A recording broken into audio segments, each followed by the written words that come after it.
We want to find out tonight. Let's see. What's up, Tiff? Good to see you tonight. All right, we're getting ready to go live. Benjamin, what's happening? Good to see you. We get ready to go live here in just a second. Come on in the room. Y'all, we're talking tonight about what kind of personality do you have in the bedroom? How many of them is it, babe? There are 6 different bedroom personalities. 6. 6. Yes, I want to 6. see which personality you have tonight. What's going on, Sherry?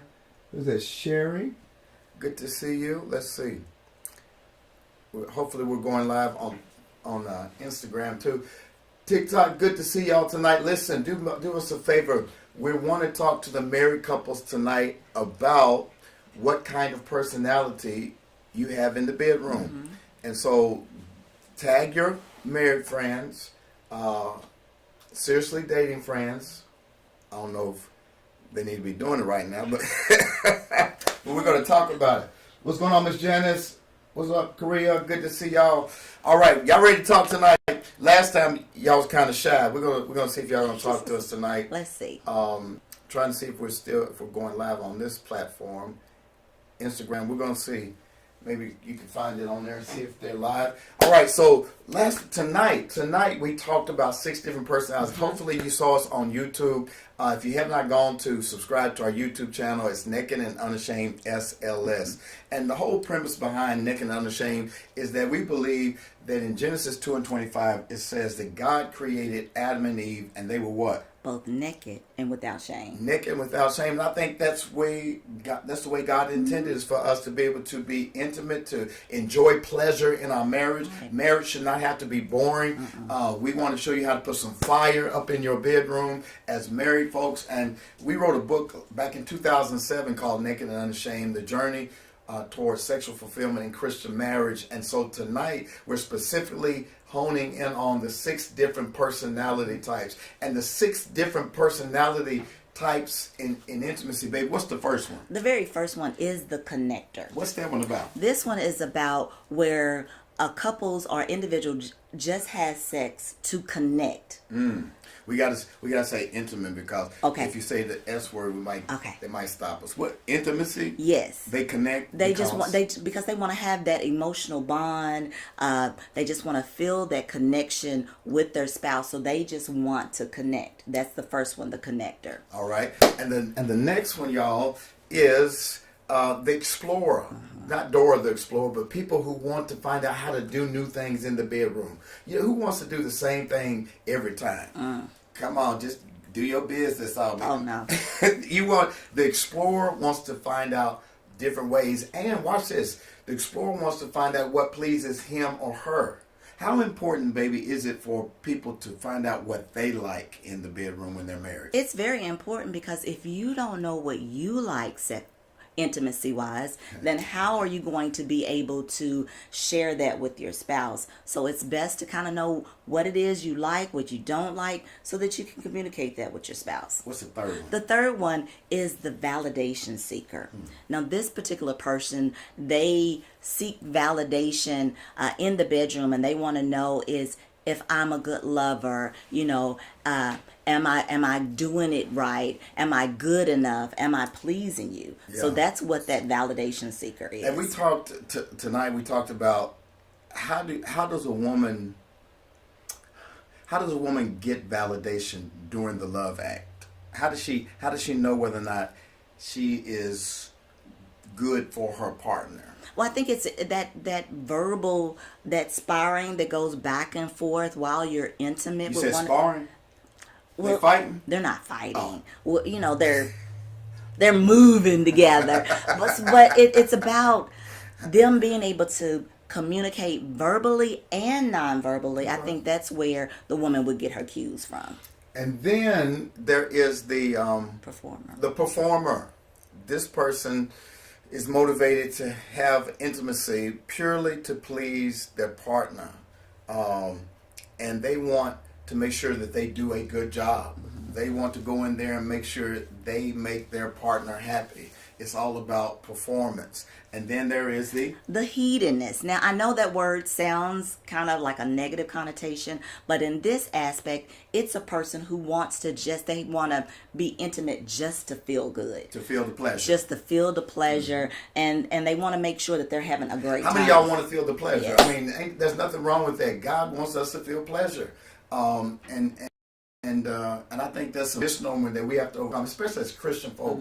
We get so up when we talk about intimacy, but actually it is a gift that God gave us to receive pleasure. And there's nothing wrong with receiving pleasure when you're in a covenant relationship. And then there is the escapist.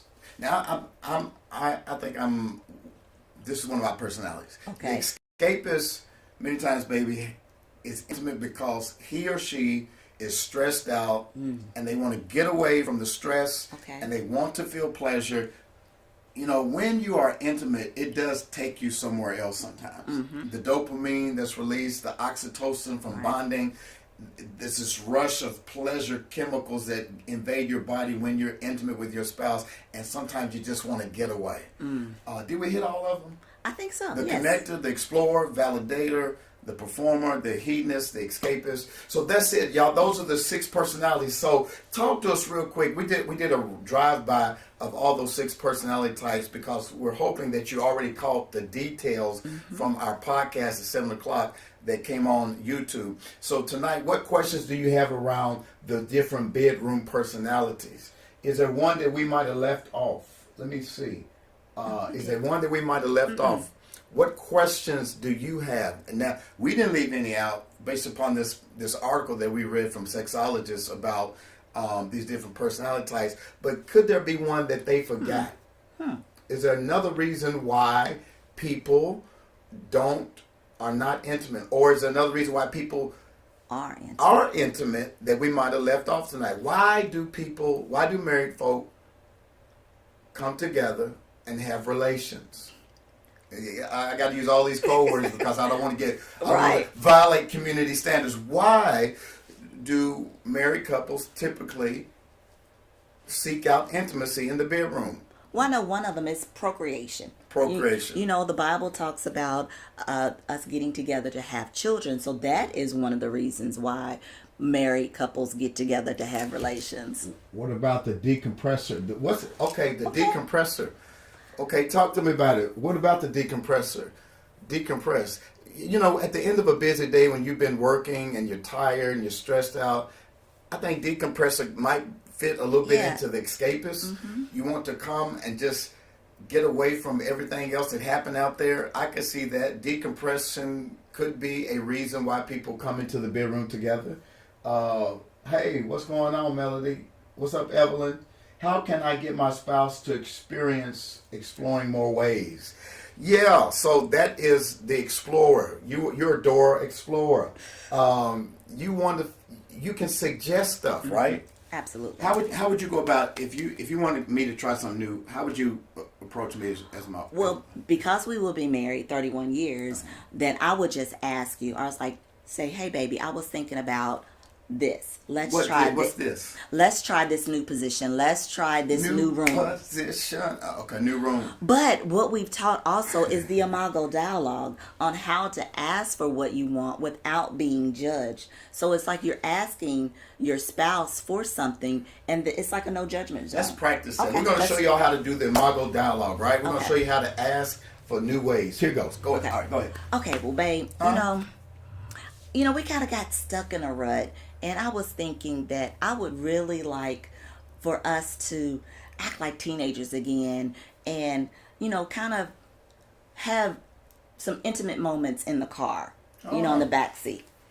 Wow, I appreciate you sharing. I know it took a lot for you to ask me that. What I just heard you say, even though we're 55, 56, get ready to be 56, you want to do something in the car? Yes. Oh, okay. Anything else you want to ask? I do, and I want it to be in the daytime. In the daytime? Yes. Where in the daytime? Well, we could be parked in the driveway. Oh, the neighbors might be watching. I don't know about that. Well, I appreciate you sharing, and can I give it some thought? Oh, absolutely. But I am excited just thinking about it because I'm always about trying new things. So thank you for sharing. You're welcome. So you see how we did that? It's just ask for what you want. I mean, if you're going to be married forever and ever, you don't want it to be boring. It doesn't have to be routine. It doesn't have to be vanilla. You can add spice to it. But the most important thing is to know what kind of personality you have. Who are you? What? Anthony said, what? You have to know what personality you have and what your preferences are. And everybody's different. That's what makes life interesting, is that we're all different. And so the more comfortable you are with who God made you to be, then you can be more comfortable in expressing yourself to your spouse. And these are interchangeable. Like, you're not always going to be the explorer. You may not always be the connector, but it changes based upon your preferences and where you are in life or where you are that particular day. So what questions do y'all have? Come on, keep them coming. Y'all doing good. What other questions do you have? Turn down your wife, bro. Turn down your wife, bro. No, I don't want to turn her down. I think that's the problem with many men, is that women can't express themselves as freely as they want to. Because what happens, Anthony, in life is that we have two paradigms for our wives to follow. Either she's Mary, the mother of Jesus, where she has to be pure and reserved, or Mary Magdalene, who is a loose woman. I think that women ought to be able to be free to express themselves the way they want to. Especially in a covenant marriage. Especially in a covenant marriage. I mean, there's nothing written in the Bible that says that women cannot enjoy being erotic within the confines of their marriage, and you have strong boundaries as to what you're going to do. So now, turn down for what? Thank you very much. Anybody else? What happens when your mate doesn't want to try new things? That can be a challenge when you're married to somebody who does not want to try new things. I think what makes marriage interesting is when both parties are open to trying new things. You may not do everything. You have to both have a mutual agreement about what it is you're going to try, but at least be open to something new. There's compromise, right? Absolutely compromise. And if it is something that you guys are discussing and he or she is saying no to it, delve a little deeper in it. Was it a traumatic experience? Was there some past hurt? So you might want to have those deeper conversations to see what really happened, to see why this person is showing up that way. Yeah, that's good. That's good. What other questions do y'all have? Anybody else? Anybody else have a question tonight on how you maximize your personality? How do you know what your personality is? I think the only way to know is to be open to ask for what you want. Don't be so intimidated by talking to your spouse about what you want. And I think you have to explore what you want. You gotta be able to tap into your own curiosity. Don't lose that childlike curiosity. I think that's why we have to treat the bedroom as our playroom. It's a place where you can go and explore, and you're both safe. And I think it comes with maturity. Maturity in marriage, when you find out what you really like and what you want to share with your spouse, it's about being able to communicate that to your, and knowing what you want to be able to communicate that to your spouse. So that comes with maturity. Carla Davis, thank you, Carla Davis. Carla Davis says, so I'm an explorer. My spouse shuts down when I was trying to explore toys and oils. How should I get him to open up more to me? Again, using that imago dialogue, when maybe you and your husband are in a relaxed state, he's in a good mood, you might say to him, Carla, hey babe, I got this new oil and I can't reach my back. Can you put this oil on me? And then, when you're getting dressed, Carla, in front of your husband, you put the oil on slow in front of him, let him ogle you, just kind of, because men are very visual. So if you're putting that oil on in front of him, he's going to feel a certain kind of way and like, wait a minute, what's going on? And then, you have to tell him why you want what you want. This makes me fully aroused. It makes me want you more. So, having those discussions when he's in a good mood, picking a good time to talk. Who should be the giver, or is it both partners? That's a very good question. when you're in the act of intimacy, you always have to ask, Who is this for? who's it for? Talk about that. So when you're in the act of intimacy, you want to make sure first that you have consent, that you both are on the same page, that this is what's going to happen, and then you have to ask yourself, who is this for? Am I going to be the giver or am I going to be the receiver? Because that's one of the roles. Right. Two of the roles, giver and receiver. And then you act accordingly. And the reason it's so important is because there's a switch in your brain that if I am the giver, I'm concentrating on giving. If I'm the receiver, I'm concentrating on receiving. Sometimes there's mixed signals when you're not intentional about who's the giver and who's the receiver. So you're missing out on a whole lot of pleasure because your mind is not focused. And you got to make sure you're breathing correctly so that you can actually embody that moment and be present and not be thinking and bifurcated in your thoughts. So that's a very good question. You got to be intentional about Who's the giver and who's the receiver? Let's see.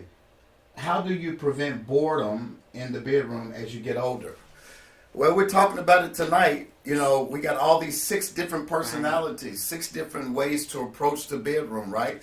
You can be a connector. One of the death tolls of a marriage is when couples turn away from each other and not turn toward each other. Incorporating new things, new positions, talking, exploring. You want to get feedback from your partner. My wife said the other night, you said, there's more rooms in your house than just your bedroom. Oh, absolutely. Explore all the rooms in your house when the children are not there or if they're away. Make sure that you're having like even non-intimacy touches. Non-penetrative touches. Non-penetrative touches. Right. So don't think that every time that you embrace your husband or your wife that it's going to lead to something else. Just embrace and enjoy one another without thinking, oh, it's going to end up being this. Yeah, and I would say this too to y'all. Get away. Oh, yeah. Some of the best intimate moments are when you're not at home. When you go get a hotel or go to a romantic resort or come on one of our retreats, it's amazing because it does something to the brain to be somewhere else, especially if you're by the beach. Sun is a natural aphrodisiac. When you got that sun on your skin, that vitamin D, it does something to your libido. So getting out in nature, going different places, all those things contribute. Come on, give us a couple more questions before we jump off tonight. I know y'all got some burning questions about how do you increase intimacy in the bedroom. I believe, again, our context is that we're a Christian couple, but we also believe that God intended for us to enjoy pleasure in marriage and intimacy. What other questions do you have? Who is the most romantic between the two of you? I don't know. What you think? I think it varies. I would say it would be you. Okay. Why would you say that? I would say that because sometimes I just... Even though you sent that meme today with that gorilla. My wife sent me a meme today talking about when you get older, this is your husband's idea of being intimate. That's a gorilla grabbing his wife's breast. And romance is about building up to the moment. It's about sending, thoughtful notes. It's about flirting. Being spontaneous. Going out on dates, opening up doors, pursuing. Mm-hmm. So I guess as a man I do that, but I also like it when you do it. I know. I love it when my wife initiates. So we try to be intentional on Both of us doing it, but primarily I'm probably the most romantic one. She seems trained. Oh, come on. I'm gonna sit back on that. my. You said trained. I'm trained. Baby. No, I just love my husband. I am not trained. And if that is coming off that way, sorry about that. But I love my husband. We've been married for 31 years. We've known each other pretty much since we were young adults. But no, baby, there ain't no training over here. This is all for real.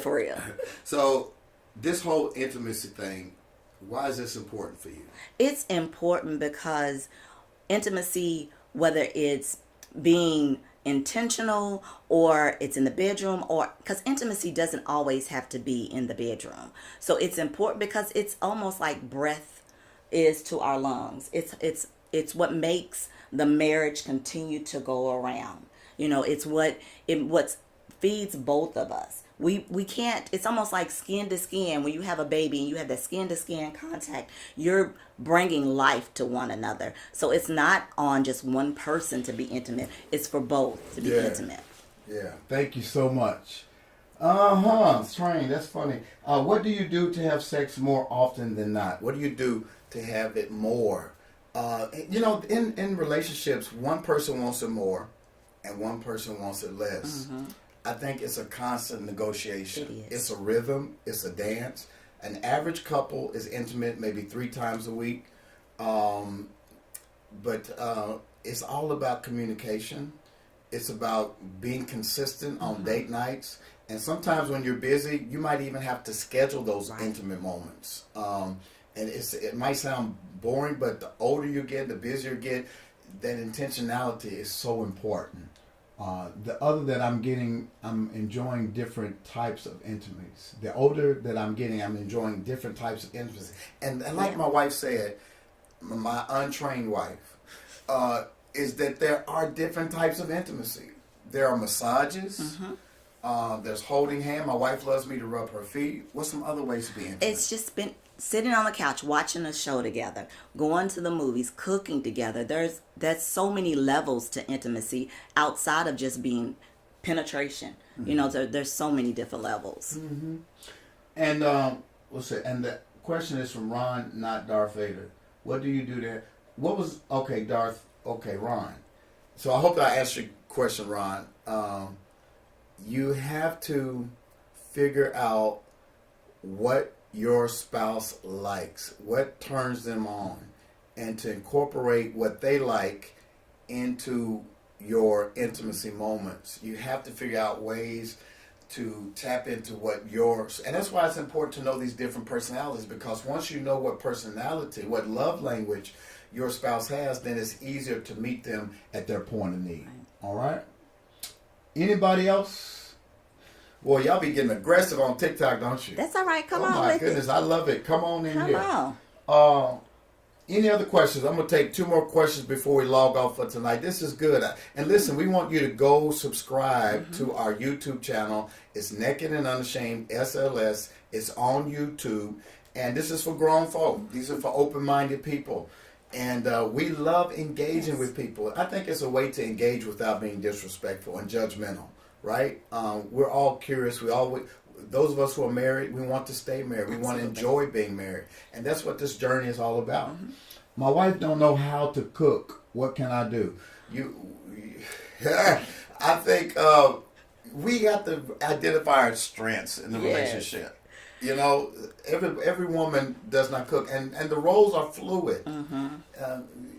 Back in the day, Leave It to Beaver's mama had pearl necklaces and was washing dishes. And the dad went off to work.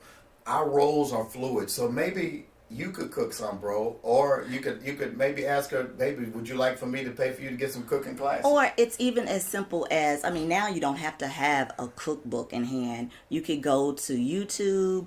I know my FYP is full of recipes and that I've saved that I want to try for later that gives step by step. So that's kind of like a experimental way to learn how to cook some dishes, you know. Also, we want to announce we have a new website. We want y'all to go check it out. We have a lot of tips and stuff on the website. In addition to our YouTube channel, we have a new website. It's called nakedandunashamedSLS.com. nakedandunashamedSLS.com. We have a number of retreats. We have a continuity group, a support group where we provide coaching and counseling. So go check out nakedandunashamedSLS.com. Any other question? I'm a blue collar worker. You think she can do my job? Why should I do hers? You know, jobs and roles are 2 different things. Occupations and roles are 2 different things. I am a pastor, and I have to counsel people and go to meetings, but I also come home and help fold clothes. And so, no, I can't. My wife can't come and do my job. And there's some things she does, some back-end administrative stuff that I would pull my hair out, what's left of it, if I try to do her job. But as far as it relates to roles, I think roles are fluid. Right. And they're determined by the couple. You know, it's not no longer traditional male and female roles. And if you're a couple that is in a traditional male and female roles, I'm quite sure you guys have decided that before you got married. Somebody said, how do you tell First Lady Spencer that you appreciate her after being intimate without words? I hold her. I kiss her. I may look into her eyes. She knows that I appreciate her by how I embrace her, how I remain present. She doesn't like it when I just go to sleep right afterwards. And she wants to talk. Right. And so I have to use words, but if I don't use words, it's the embrace, it's the nonverbal. All right? Let me see. E30. So, how do I get my mate to start first? Janice says, how do I get my mate to start first? I think that, again, I'm saying communication. I think that warrants a conversation where we both have to take, both male and female, wife and husband, have to take the initiative and take turns.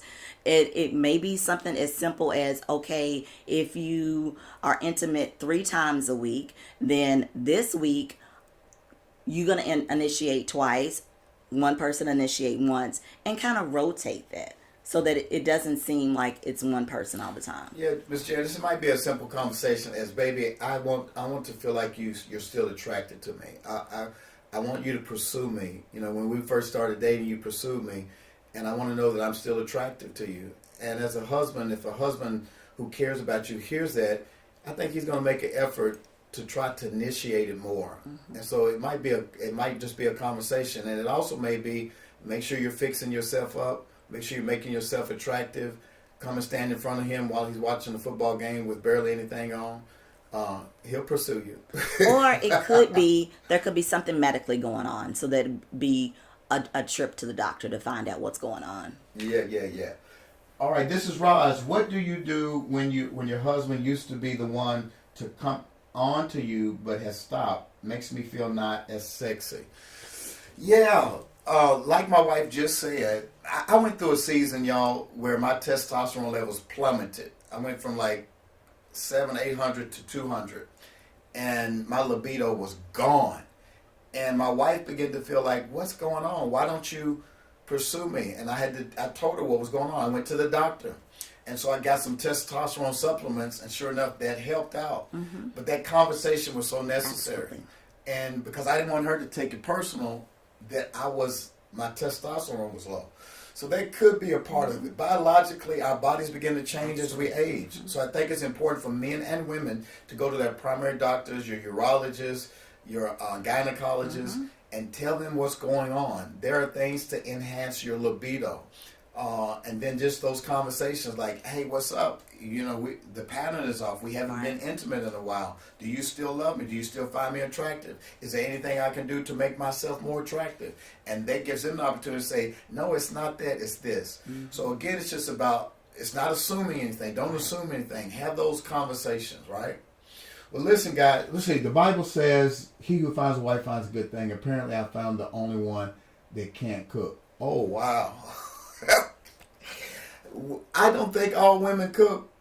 I mean, I think that's a traditional expectation for sure. But cooking's not the only thing. It sounds like it's very important to you, though. Yes, it sounds very important. If it's that important for you, I think it warrants a conversation to say, babe, what can we do?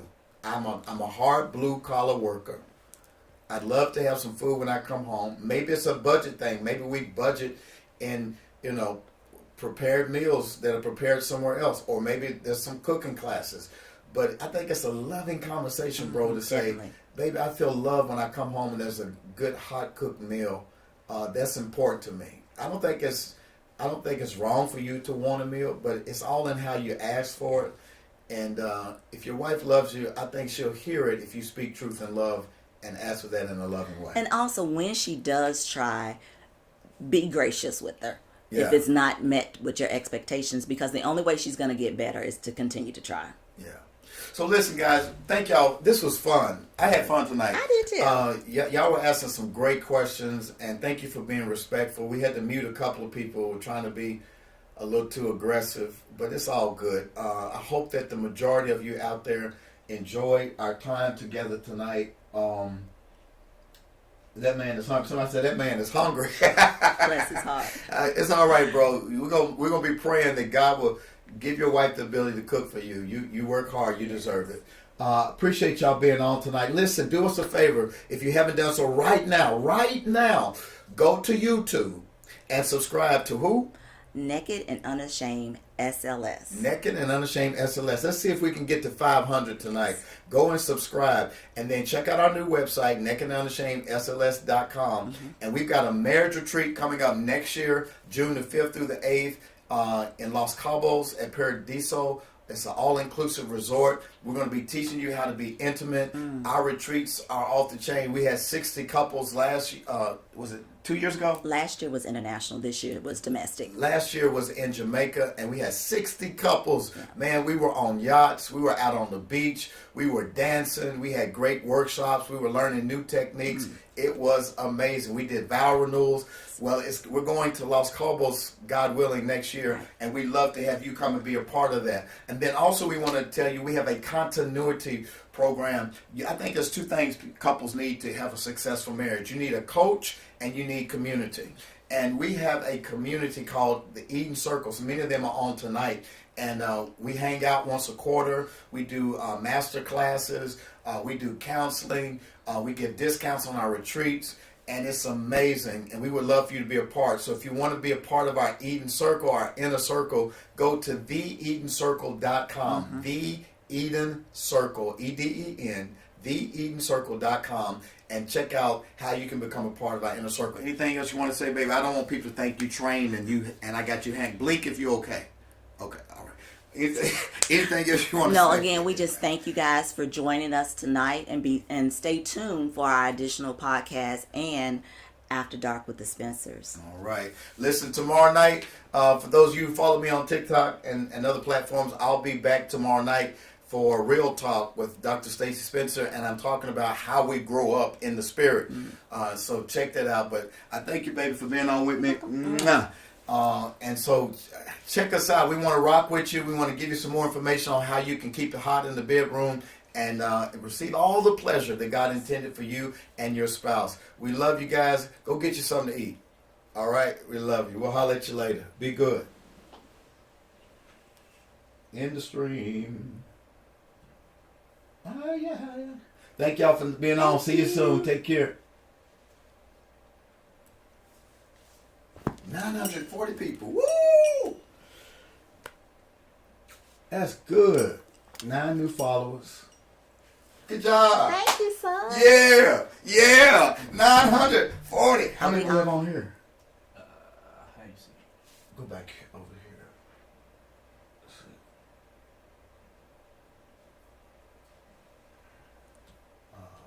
Yeah, TikTok is full of trolls, so don't take them serious. Oh, that's why I was like, baby. Look at some shit.